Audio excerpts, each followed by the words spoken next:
Hey everyone, welcome back to the Creative Juice podcast.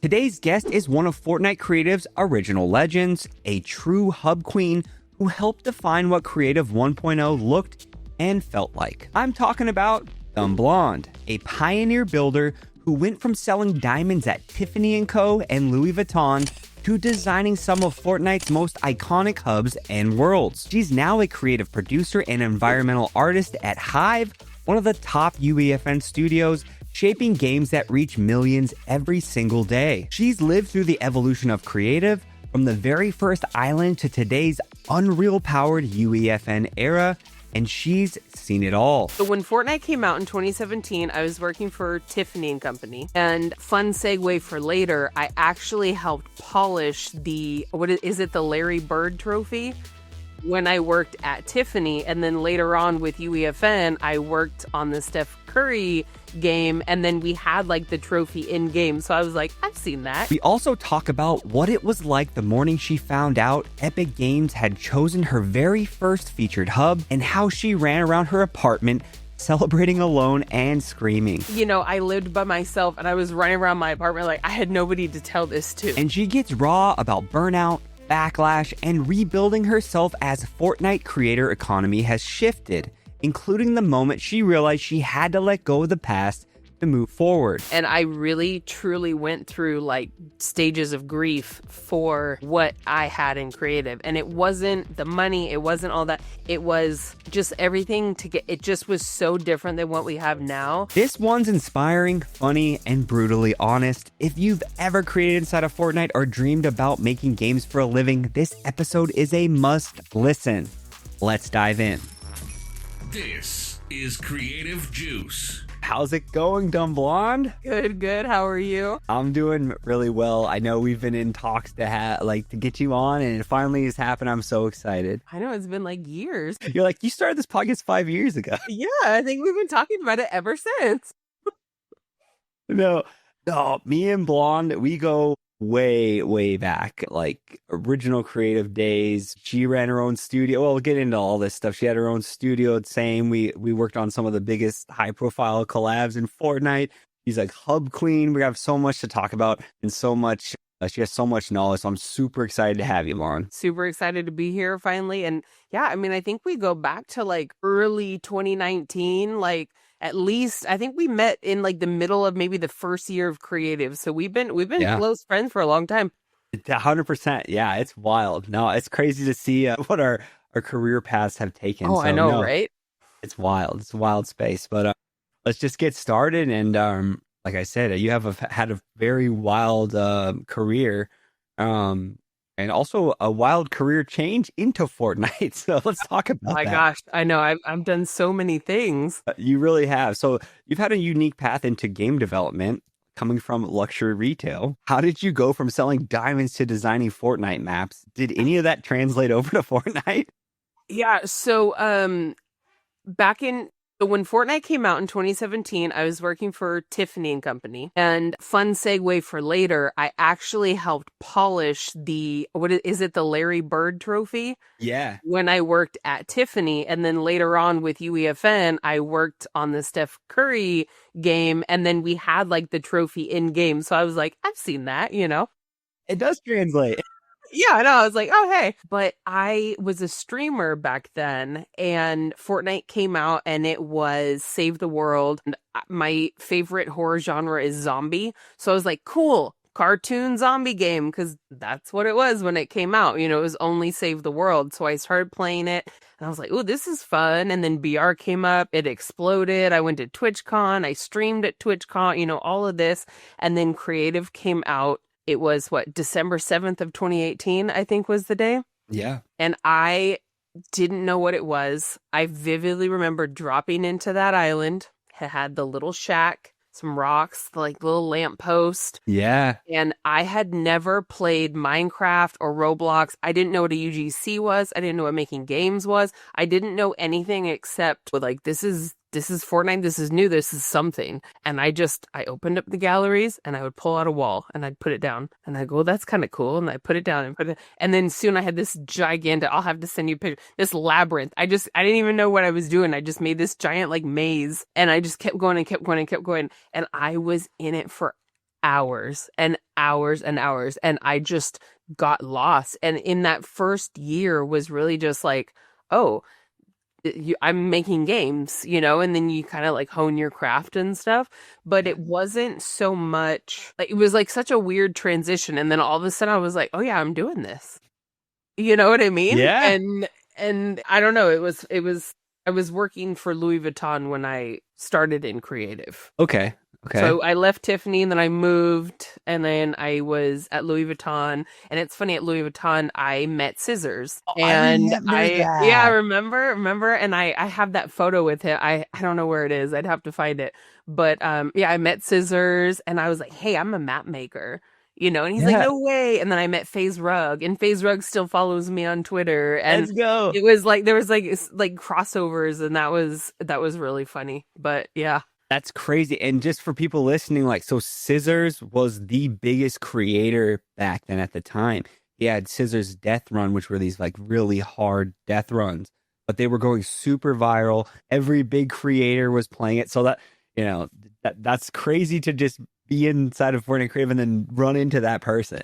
Yeah, and it was funny. I worked at Louis, and then he was at Gucci, and one of my friends at Gucci came over and was like, hey, you like games or something. There's some gamer over here. And so they wouldn't let anybody in the store. So I just took off my Louis Vuitton pin and like pretended I was a Gucci employee. Yeah. And I went up there and I saw like his manager or something. And I was like, hey, I make Fortnite maps, and she looked at me and was like, okay. And so she's like, you got to meet him. And so she like grabbed him, and he was super cool. And he literally took my phone and handed it to her and like got in and like got a picture with me. So I'm like in my Louis Vuitton uniform with Scissors. That's so cool. That's crazy. Funny. It was funny. He was so nice though. That's amazing. Yeah. Good times, man. Like those are good. We're going to still talk about those because we have to talk about the Hub Queen, which I think you have the title of. I would love to get into that. So I think so. So like, let's take us back to like your first featured creative hub. Was that probably like January of 2020, right? What was it like waking up to Epic, choosing your hub? And how did that kickstart your journey? Let me tell you here. Okay, I had to go in and I went back through all my Discord messages to find it for the podcast, to read exactly what was said, right? So Zach, who you had on your show previously, who was basically like, he brought creative to us type thing. He was kind of like this mystical creature in a way that like all of a sudden like, oh my God, Zach knows who you are, back in the day. And so I literally got a message from Zach. It was January 13th of 2020. And it said, hey, so your hub is going to be up for a week starting tomorrow. And that was the message. And I had 24 hours to like get the hub together and find a map to like put in it. Oh yeah, to get featured. Yeah. Yeah. And it was like, there it was, But it was like, it was such a, I lived by myself and I was running around my apartment. Like I had nobody to tell this to, you know what I mean? It was like this crazy, because Zach was like such a unicorn, like, oh my gosh, like he found me, and I think he found it through Reddit. Cause remember back in the day, we used to really post on Reddit, and I think he found it through Reddit, and it went live January 4th, 2020. That's crazy. And I was like, whoa, like that's going to be 6 years ago, like coming up really soon, like, wow. I know. I'm like, oh my gosh, it'll be 6 years in January. It seems like yesterday. Man, it does. And then I was like trying to think, and I'm like, wow, so much happened between like 2019 and 2022 that it was like, there was so much excitement going on in the community that I was like, dang, I'm like struggling to remember like the dates and things, you know what I mean? Yeah, no, for sure. We were hot at the time. I mean, I had lots of maps being successful. You were crushing it with hubs and maps, starting our own businesses at the time, and brands deals were coming in. So it was just like a whirlwind time. It was always something. It was like every week, and the drama was hot. Like everything was crazy. It was so fun. Yes. No, it's crazy. So like you've built more hubs than probably anyone. You've racked up over 100 million plays, which is an insane accomplishment.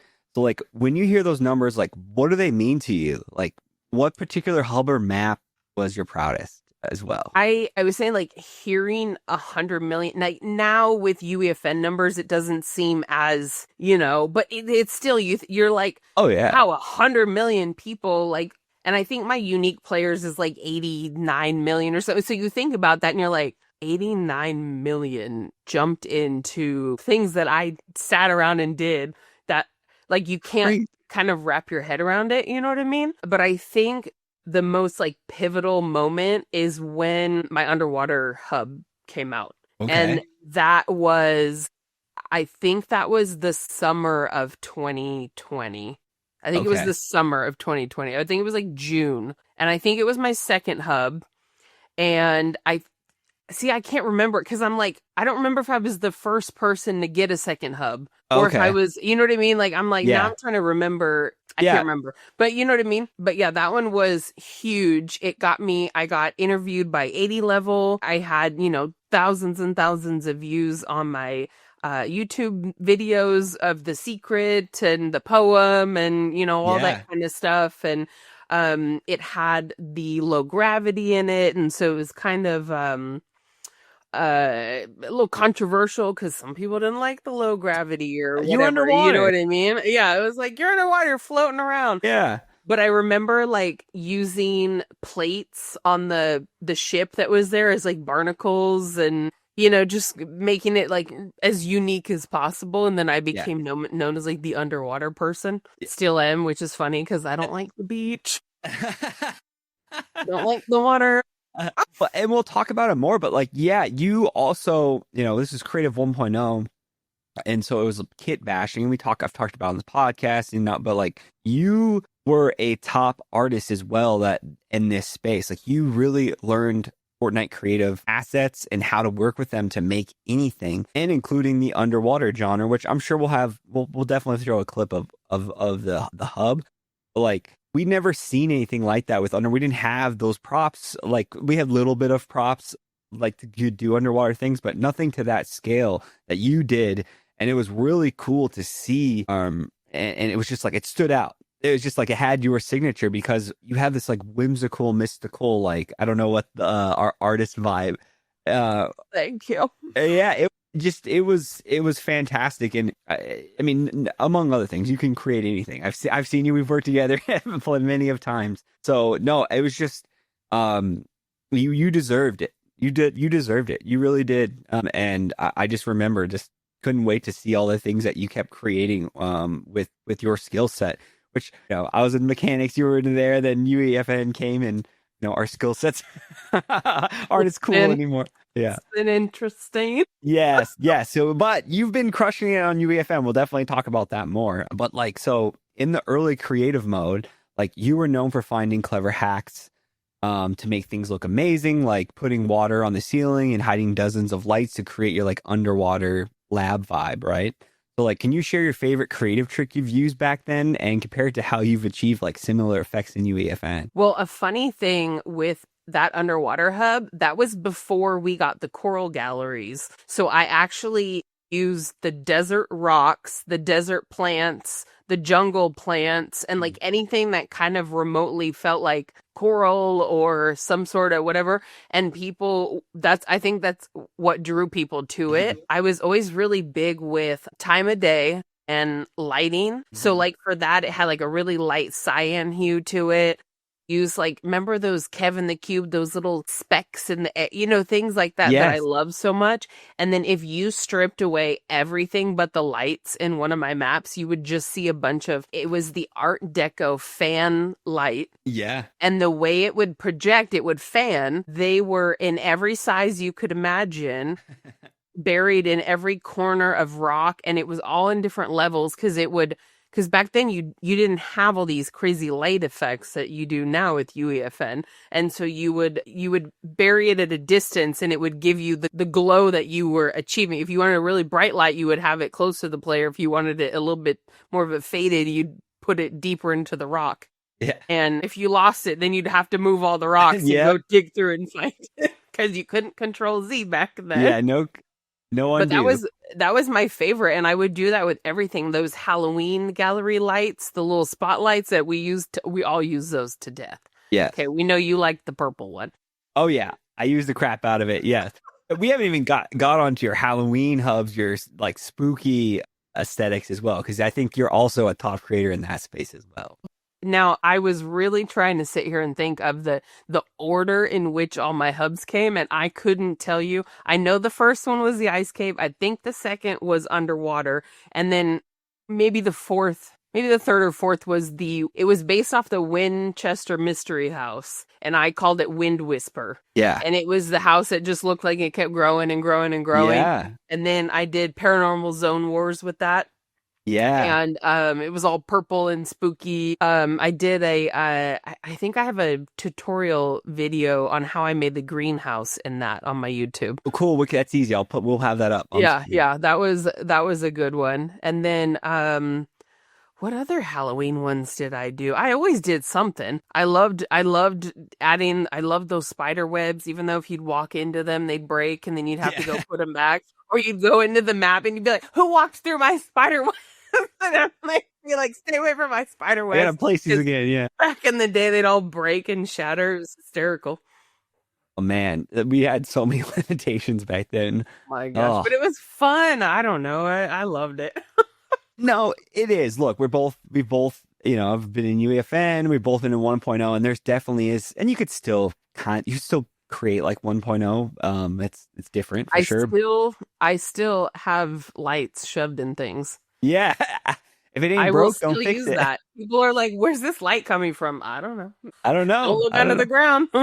Well, and that's just it too. I think Creative 1.0 creators do have a little like a bigger tool bag, and they understand like the little tricks you can do that maybe even be cost less than importing something in game, or sounds, or like you said, or different, the fan with the light. Like there's different things that we've all picked up just working in 1.0 that that we know we can still use in UEFN. Yeah, those limitations that we had forced us to be as creative as possible, and yet memory efficient, and everything, and that kind of stuff. We did it for so many years that it's kind of like ingrained in all of the OGs, where we still kind of, even now they're like, oh, we can just do data layers, and I'm like, I don't know what you're talking about. I'm like, quit putting stuff down there. Too many things. The memory's going crazy. I'm like, why do you got 70 props out? We only need like maybe 30. Yeah. Well, yeah. And then optimization, right? We all we know how to work with one piece and make it fit. And how to tree, and we would resize it to depth and spit it in every direction and angle it. And it looked like a big, beautiful forest full of different trees. That's how it was. Yes. 100%. It took a few hours, but yeah, it was how it was. Yeah. But yeah, there is something with like just the character. I still love going into 1.0, and it's just like I can still create just faster. Like throw writing on paper for me is Creative 1.0 before that's what I use it. It's like you can really quickly get in and like I ideate. And some people are probably just screaming right now, like, no way, UEFN's fast. And I'm sure it is for you. You know what I mean? Yeah, I can hear them too. I know you're out there. I'll always, my heart will always be there for 1.0. Oh, I will cherish those years forever. We kind of talked about a little bit with the poems, but I want to touch on it a little more. So like something that really stands out about your work is how personal it feels. Like you even write poems for your maps, which is a really cool creative touch, I feel. So like you said, you like create poems for every map.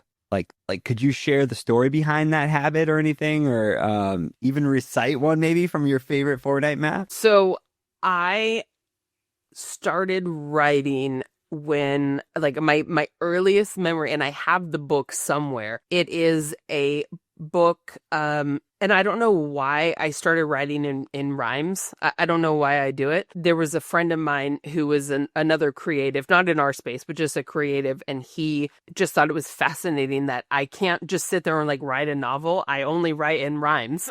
Yeah. And he was like, I don't know why you do it. And I was like, I don't know either. But the first book I wrote, I was in the 7th grade, and it was called Flapjack Jill and the Flapjack Flippin' Contest. And it was the story of how the Rocky Mountains came to be. And it was Flapjack Jill, and she and this guy, his name was Butterme Billy. I was in the 7th grade, okay? And they flipped the flapjack so high that it created the Rocky Mountains. Like, their competition was so intense, that's how the Rocky Mountains came to be. And that's my earliest memory of like writing something. And so I was trying to think of, so some people who know my stuff know Tickettaroo. So Tickettaroo is an island name of an island that I wrote for a book called The Pirates of Tickettaroo. And both of these were children's books. And it started off, while sailing the ocean blue, you'll stumble across the Isle of Tickettaroo. The pirates here are not so nice, blah, blah, blah. And it goes on. And these pirates they're terrible pirates. That's the kind of the joke of the book. But for some reason, I've always just written in poems and rhymes and poetry. And my most favorite one is in a hub that is now lost to time because Epic got rid of the hubs. We can't go into them anymore. Oh, and I spent the past week trying to find anything I had on this hub, but it was really cool. It was a floating castle, and it was the wizard's keep, and he was deep asleep, and there were these knights that were protecting him, and it was all about keeping the realm and yada yada and all that. And that was my most favorite one I ever wrote, and I could not find anything. I couldn't find a video. I couldn't find anything. And it was like maybe like a 10-sentence poem, and it was just beautiful, and I loved it, and I could not pull it out of me to find it. It drove me insane. I know. I looked all over the place. It was in a hub? Yeah. I'm wondering if someone did a gameplay of the... But the hub, no, but the hub, this one never got chosen. I have a lot of hubs that I have built. How many hubs? And that's why I was like, how many hubs do you think you built, and how many were featured? So I think 9. Well, I think 5 or 6 my own that were not built with anybody else, and then 9 in total that had my name in it, like I helped build or I built it. Yeah, and then I know probably 7 that I built on top of those that didn't get chosen. Wow, maybe more. I know I swear I was looking at all my hubs, and I was like, I swear I did a Cyber City one. And then I was like, oh no, it just never got I made 2 Cyber City hubs, and not one of them got chosen. And I was like, I swear one went live. No. So, you helped out Catalyst on one of the projects I remember. I think you built, we were doing a hub and a bunch of maps. Yeah, the FNCS one. Yeah, FNCS, exactly. Yeah, and I think you made, I couldn't believe how fast. I mean, I knew, but I didn't. I actually saw it in action. I think you crushed out like 3 hubs in like less than a week. Remember, I just kept going, and I was making those crazy hallways because it was supposed to be like futuristic, but it had to be super simple and modern and clean. Yeah. And I remember those hallways that I built that, I don't know, that just went nowhere. And then we kept changing it and kept moving it. And you know what I mean?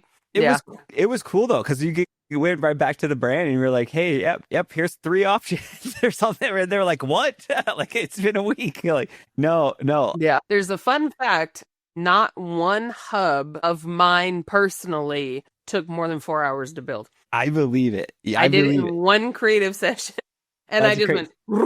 I believe it. I believe, because I've seen it. I know how fast you work. And that's crazy. And that's not UEFN. That's taking each piece in that island is placed from you. Man, I had those galleries memorized. Oh, yeah. I was ready. I used to prepare myself so amazingly that it would all be in front of me. I'd get all my color coding, all my pros, everything. And then I go, flying all over the place. Oh, yeah. No, I believe it. That I still, man, I've been forgetting the prop. I'm like, man, where's this prop? And I'm like looking through UFN. I'm like, I used to remember the gallery name, and they changed them and stuff. I'm like, where are these things? You know? Well, and then there's a lot of new ones that they've added. Yeah. That I'm like, what's this one? Oh, that one I wish we had that 4 years ago, 5 years ago. Like, this would have been really cool. I could have made a lot of cool things with this. Totally.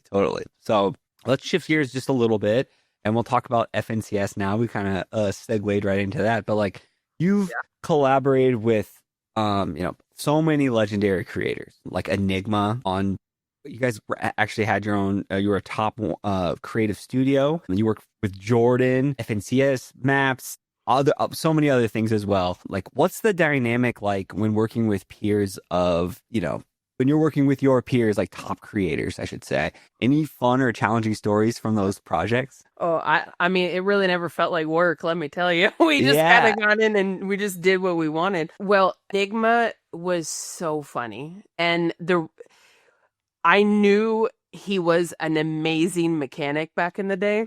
And I told him, I started talking to him, oh, hey, blah, blah, blah. And I was like, I need a mechanic. You know what I mean? I was always looking for a mechanic.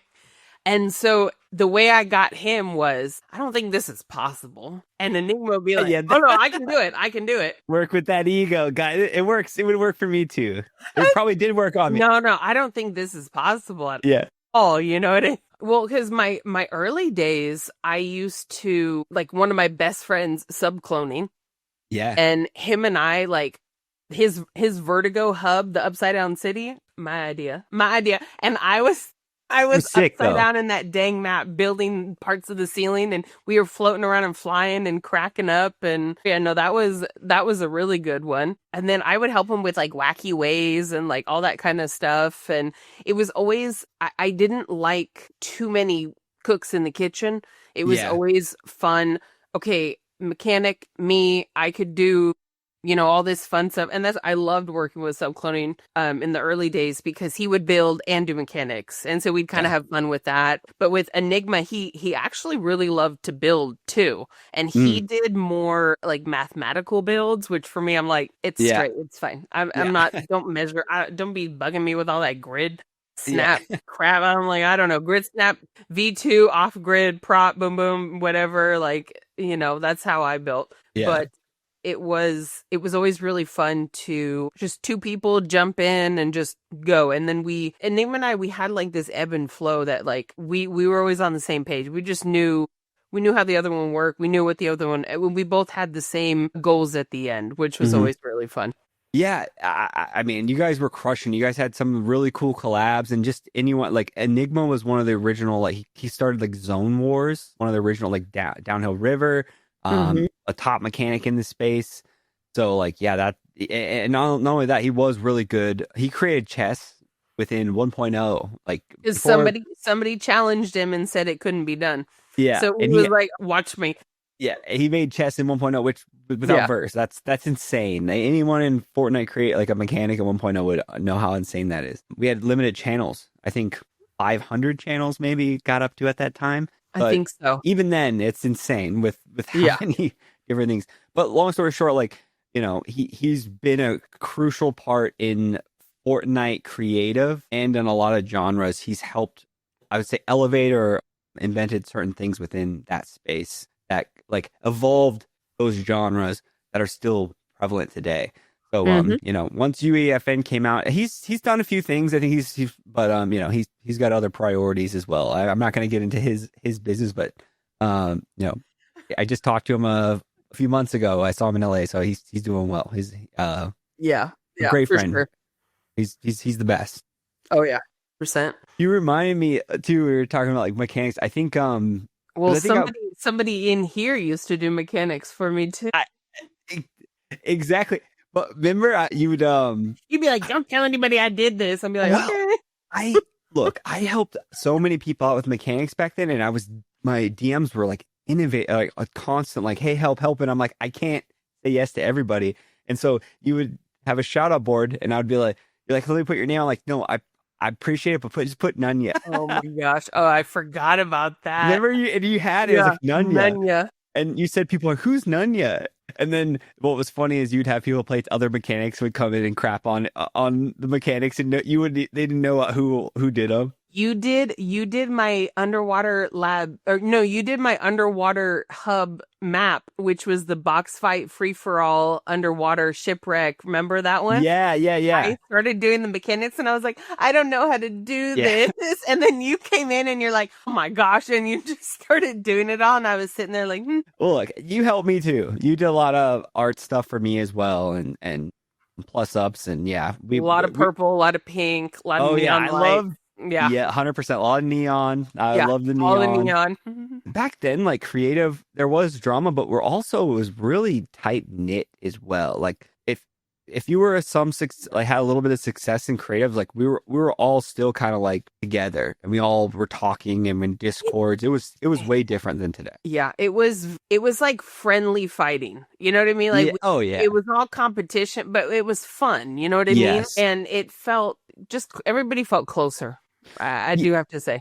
Yeah, and there was money involved, and it was decent money. It's not like the money that there is today. No, And but maybe yeah. that's part of it. But it was also like a different skill set we all had that no one else did in those Mhm. early days. And so it's just kind of like not a forced family, but you're just kind of like you appreciate that, like the Yeah. talent it took to get to that level because we all knew what it would take. So yeah, it was definitely close knit. Now it's fun. I mean, there's a lot of those creators still today doing well, and then some we don't hear about. It's Yeah, some have weird. just disappeared off the face of the earth. We don't They're- know where they are, and they show Yeah, up they're- every couple months. Yeah, every once in a while. So you are now part of Hive, one of the top studios in UEFN. Working in a structured environment must feel very different than solo creation. So, like, how different is it working in a studio environment versus solo building at home? Like, walk us through a day in the life at Hive. For example, like, how do you tackle maintaining a hit like 1v1 with every gun that has thousands of concurrent players and then regularly the number one game in Fortnite? I don't like going into it. Oh my God. You go in and it's like, I tiptoe. Yeah. I just go in and I'm like, oh, I don't want to touch anything because it's terrifying to touch that map. And there's so much going on. Oh my gosh, Yeah. it's terrifying. But no, it's funny. A lot of people don't know, but I have been friends with the guys at Hive, with Red Jerome and Electric Cloud since like 2020, like for at least 5 years. And so They're in some that people group we were thought- talking about. Yeah, some people are like, what? And I'm like, Yeah. well, yeah, we've been friends, and Yeah.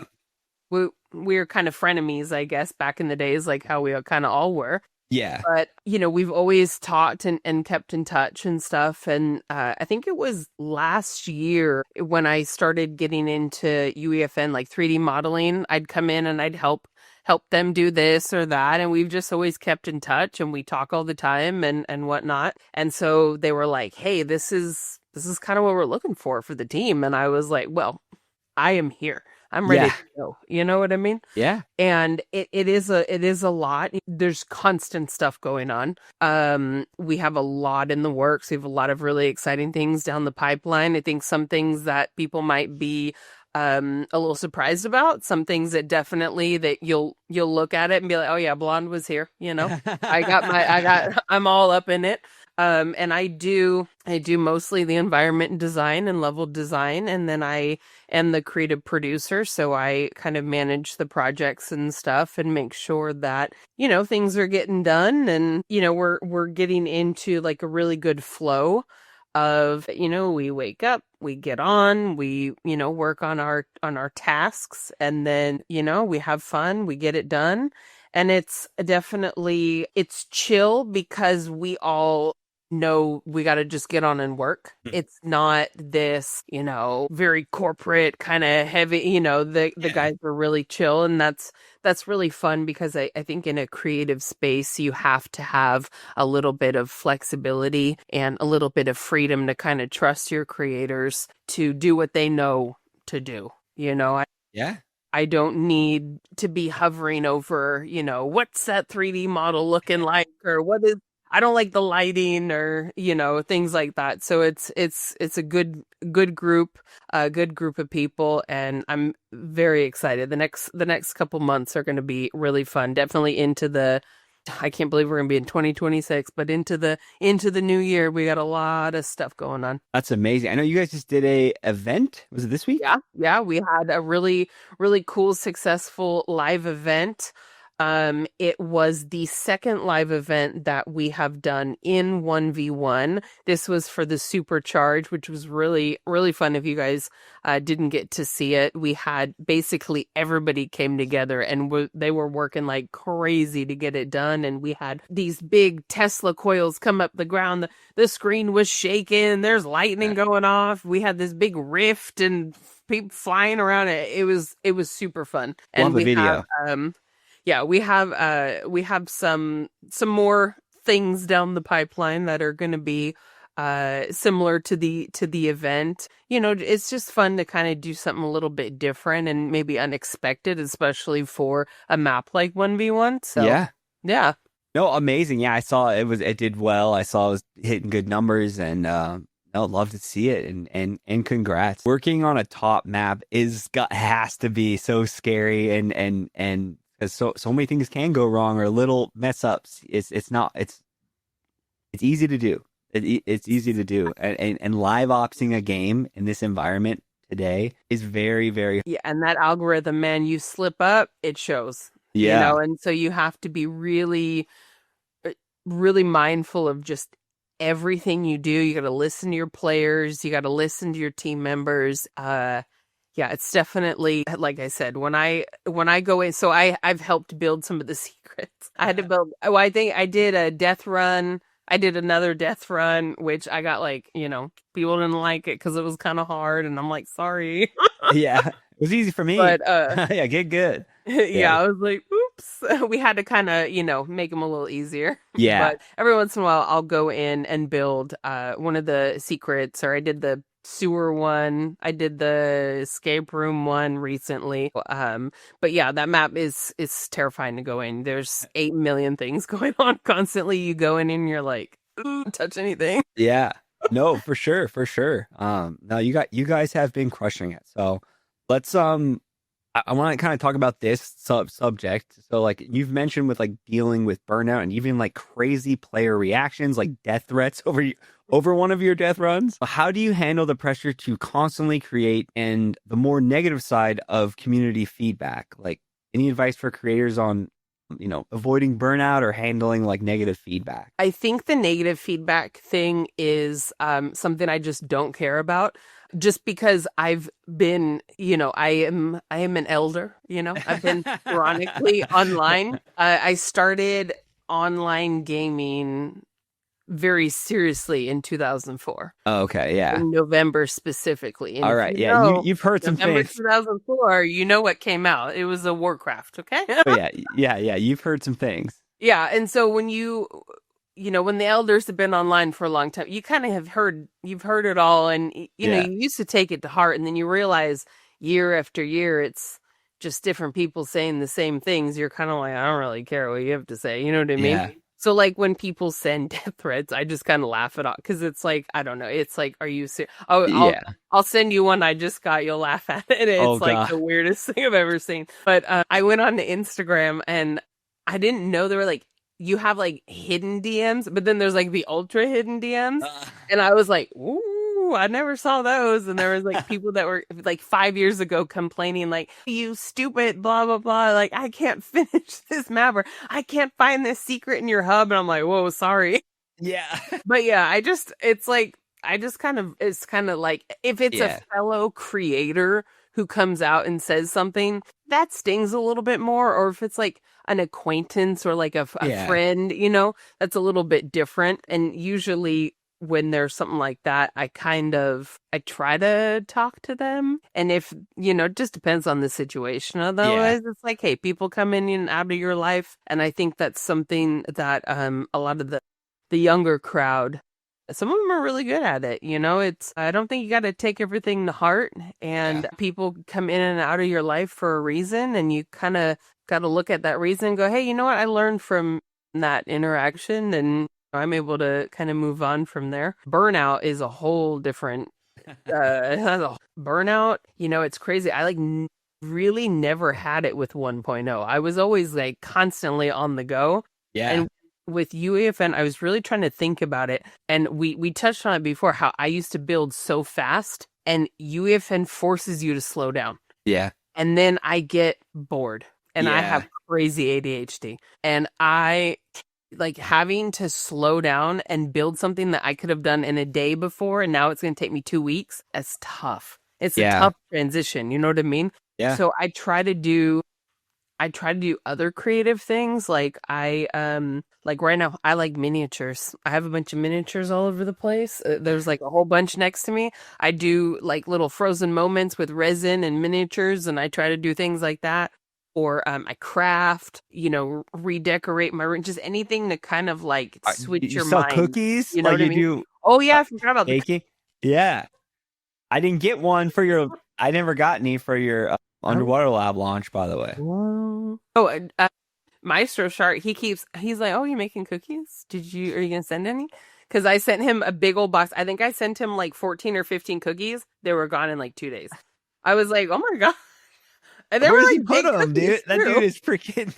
I was like, oh my God. Maestro's the best. He's so funny. Yeah. No, that's great advice, though. Seriously, great advice on both things, handling negative feedback and burnout. Just the internet. People would never say those things to your face. And they don't understand the game development side of things and our limitations either, like, or how we have to do certain things. So like Bugs some of that come up that are not in your control. You're like, okay. yeah, sorry. Like, no, I think it's great. And yeah, for me, any negative feedback, I'm always just like, or even anything negative, it's just like, okay, thanks for the impression. Like, make sure you like on the way out. Like, Yeah. or dislike. I don't care. That's all engagement. Thank you. Yeah, you leave a comment that boosts my algorithm. But I could see that being frustrated for you. And it is for me. It is like I get in a rhythm, I get in a flow of creating, and then you want to test, and then you got to wait. Freaking, it can be push. It could be 5 minutes. It could be an hour, depending on how big your map is. And like, I forget. I can't. I'm very ADD like yourself. Like I'm on something else. I forget what I was doing by the time I can even test. So it's definitely a really different. And I could see how frustrating it can be. Yeah, I keep UEFN open, and I'm in, I have it on the screen of wherever I'm working, right? And then I will have a launch on a separate screen, and I will simultaneously work in both. I see. So if I need to like grab a whole bunch of stuff, easy in UEFN, I'll do it. And then sometimes I'm in UEFN and then I forget that the launch is open or whatever. Yeah. And then I still do things in launch, like I'll gray box. I have to gray box in because I want to jump and play with the character and see the movement and see, does this work? Or if I'm, landscape, because landscape, you make it the wrong size or whatever. So I'm getting better at, I use both. Yeah. No, that's a smart approach. I know. I still haven't found the best workflow. But yeah, I'll have to give that a shot. But yeah, honestly, it works really well because now you used to, it would like make you push to see it and now it kind of like, I feel like it works a little bit better. Yeah. I'll literally just do like regular 1.0 for certain things, like I gotta put plants down or whatever. And then for the like more technical stuff, I'll go, or like my favorite in UEFN, you just take it and get the little arrow and it goes, and it's perfect clean line across. Whereas Fortnite, you walk across with it and your character is moving like this, Yeah. So just certain things. 100%. Yeah, you'd have to like attach it to a grid piece and keep it on grid and then move it and bring it over, and it's all ridiculous. Yeah, just for a line. Yeah, just to make sure it's lined up. No. Ridiculous. So like, let's talk about kind of the new economy system. So, because you've been in both sides of this. So like, Fortnite creative economy has come a long way since the early days, especially after engagement payouts launched. For that, like, earning a living was tough for creative folks. I mean, it's still tough. How did you personally manage in the early days? And what are your thoughts on the current state of creator economy now that some creators are making serious income? Yeah, I will have to say I'm going to probably flip that one and be like, I'm trying to manage now because I have not had a single bit of luck with since UEFN launched. Some people maybe would have assumed it, but I was one of the top makers. Yeah. In 1.0, and I did well for myself, and those days are gone, and now I'm in the struggle bus in UEFN days. But I would say the early days of creative, I still did work, and I just did I worked at Louis, so I, made money that way. And then with 1.0, I did well, and I was able to like get myself month to month to be able to keep doing it. Nowadays, I'm very grateful that I have Hive and Mm-hmm. that I have that. I think it's about kind of balance. Creative is fun, but I don't think you should treat it as a job, because if you treat it as a job, that's what it's going to feel like, and it might not be as rewarding either financially or just in general. Yeah. So I'm trying, probably the past like 6-7 months has really been me realizing this is not what it used to be for me. And I had to kind of let that go.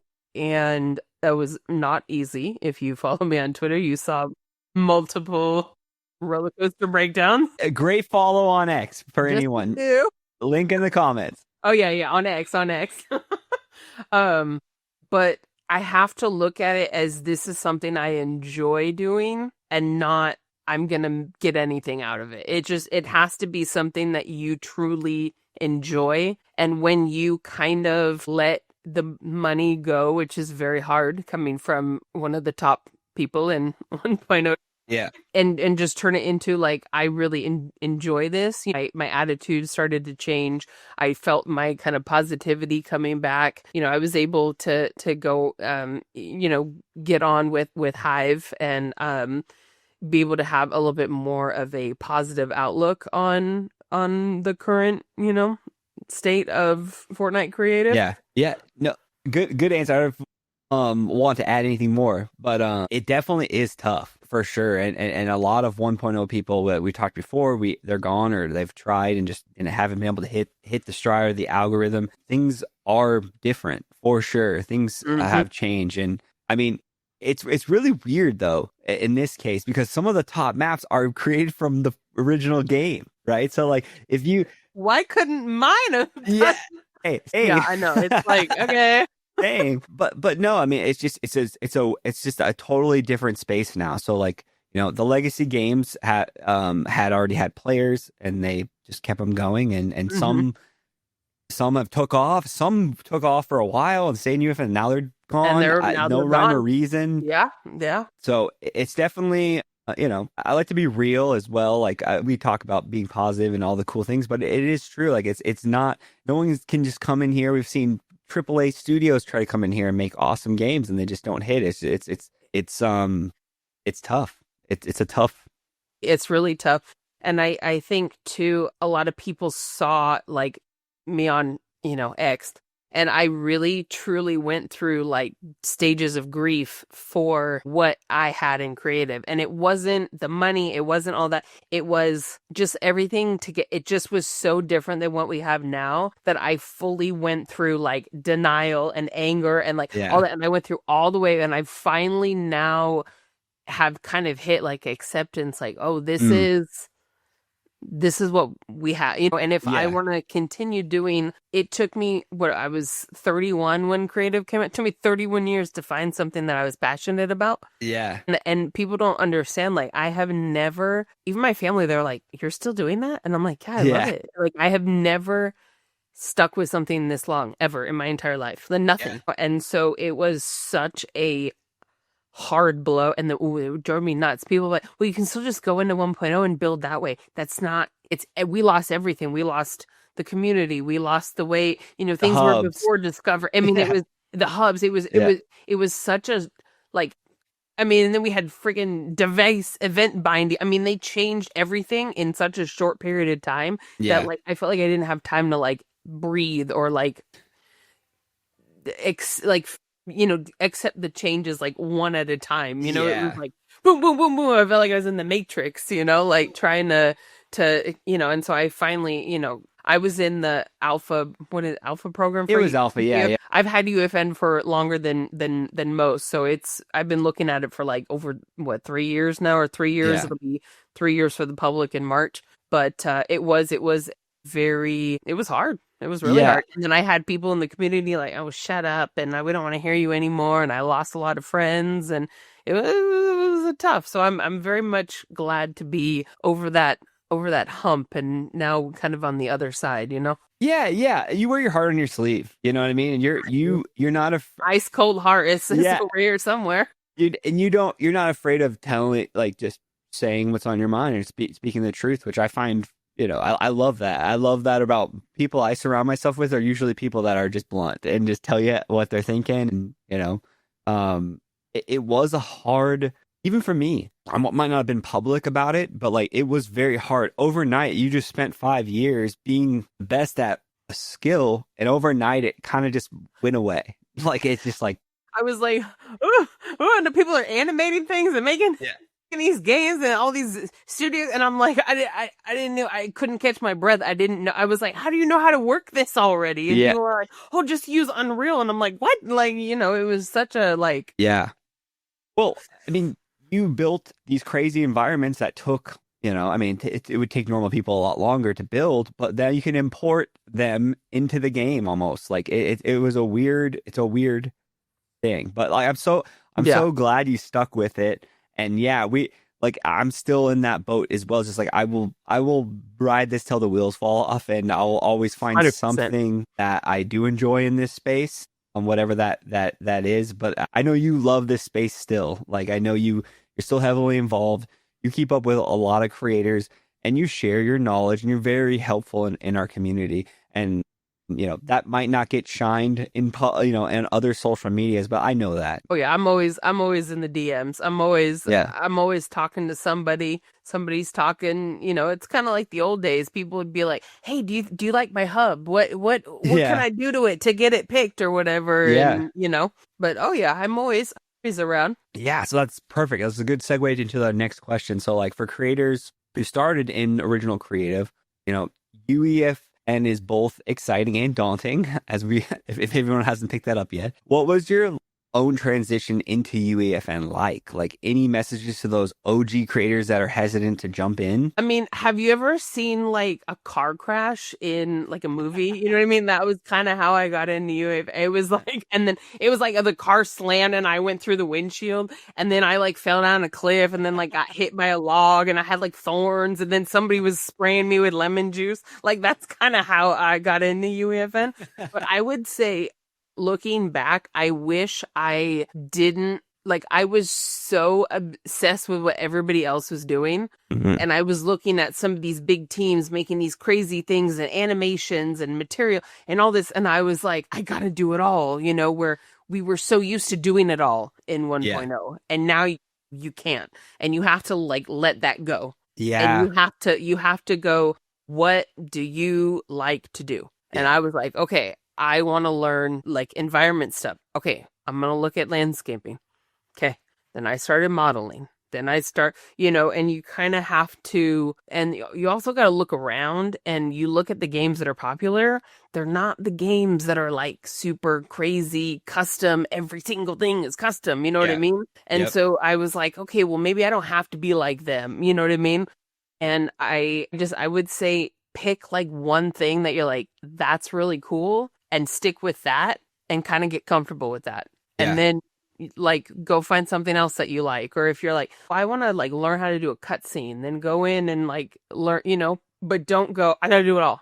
Because that's where I hard crashed and failed. You know what I mean? And so just kind of like you mentioned before, like even if your UEFN games didn't like take off, you still learned like a skill, and it still kind of helped you and like still find a job in this space. So like even if your games aren't doing well right now, which I'm sure there's a lot of people listening, there still could be a path in game development that you don't think of. Like me and Blonde, I know I'm speaking for you now, but you can add anything to this. But like there was no way to make money when we started, and then like you could kind of start making some money with your games, and then like brands were coming in, and it's like, oh well, we have these skill sets, let's start a studio. Like there's no ChatGPT, but like I don't know what I'm doing, but like you figure it out, and then you get brand deals, and then your maps are doing what like I never expected to be where I was when I first started. But knowing now, like I'm so happy I did get involved in what I did, like social media and building games, because it just like it opened so many other doors that I had no idea.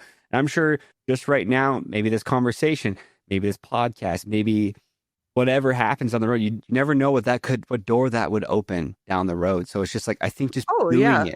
I mean, if you would have told me the first like month I spent building whatever with just floors and walls and creative, well, yeah, you're gonna do this for a living one day, I would Yeah. have laughed in your face. And Yeah. a lot of people don't realize it took me personally almost a year. It was 11 months before I got my first feature. Creative had been out for 11 months before I got my first feature. Yeah. And that was back in the day when, remember, the Discord was invite only and Yeah. it wasn't public and there was no Twitter yet, things like that. Yeah. And now, like people out there, if you're just jumping in now, like you have the Discord, you have, X and social media and TikTok and like all these things that you can put yourself out there. And like I said, hone in on something that you love to do. If you are really good with verse, hone it in, start showcasing it. If you're really good with environment, build some environments and post it places or, Yeah. that's how you kind of like get yourself out there. Yeah. Yeah. Try to catch the eye of someone. You just never know. I mean, meet somebody like I met Blonde, like we just crossed paths somehow and we had different skill sets and ended up working together down the road and making really cool things. Like you just don't know what any of that leads to. But yeah, you just have to keep an open mind. But it is a tough space, but it's so rewarding as well. And just what you might think right now and comparing yourself to all these other creators, because I did the same thing as what Blom was saying, don't do. Same thing. It's so hard not to, because you think your game is better than these games that have been around for years. And maybe it is, but it's just like, we're not, it's weird. There's two sides of creative. You make what you want and have fun with it. But then there's making games for the ecosystem that have a chance to, get picked up and discover it and grow. So yeah, for sure. Thanks, Dummblond, for sharing that one. I know that was an interesting question. Oh yeah, for sure. So looking back at Creative 1.0, small but tight knit scene compared to today's massive UEFN. Well, like, what do you miss about the old days, and what excites you most about where things are headed now? What do I miss about the old days besides everything? No, I miss the limitations. I miss everybody had the same thing and we all had to work with it and we had to make it unique. Yeah. And that was one thing I thought I was like a specialist at. It was like, what games are out there? I knew everything. I knew every hub that had been built.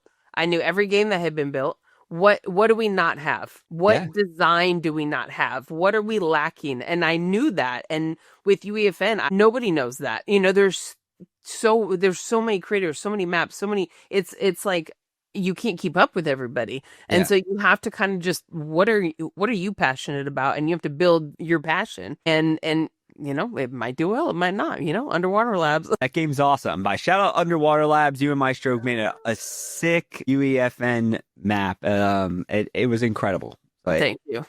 You guys crushed that game. Yeah. Should have done better. We're still in it. We're still looking at it. We're trying to, we're trying to learn and grow. I think that was a big kind of a stab to the heart. I think it's interesting. I really like the modeling, which people are like, oh, just learn Blender. And I'm like, have you ever freaking gone in Blender?